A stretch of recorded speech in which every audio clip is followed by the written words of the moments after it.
Q. Why are beehives kept in crop fields during flowering periods? Name any 2 crop fields where this is possible. Ans. Beehives are kept in crop fields during flowering seasons because honey collection increases. Because the honeybees visit a number of flowers in search of edible pollen and nectar and collects nectar from a large number of flowers. The yield of the crop also increases due to increased pollination efficiency. This is possible in crop fields of apple, sunflower, brassica, pear, etc. Any 2. Qa. Name the tropical sugar cane variety grown in South India. How has it helped in improving the sugar cane quality grown in North India? B. Identify. A.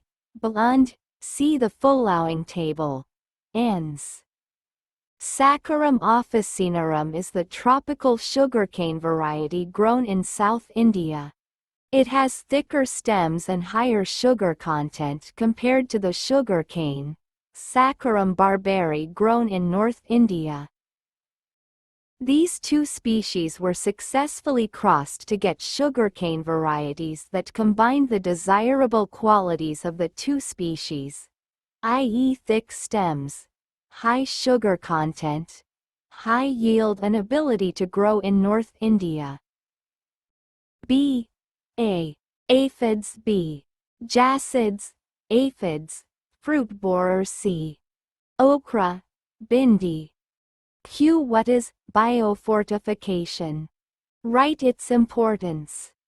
Mention the contribution of Indian Agricultural Research Institute towards it, with the help of 2 examples.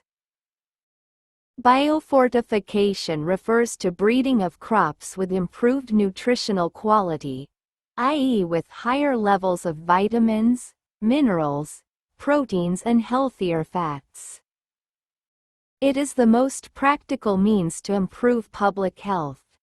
The Indian Agricultural Research Institute has released several vegetable crops that are enriched with vitamins and minerals. E.g., vitamin A enriched carrot, spinach and pumpkin. E. Vitamin C enriched mustard, bathwa, and tomato. E. Iron enriched spinach and bathwa.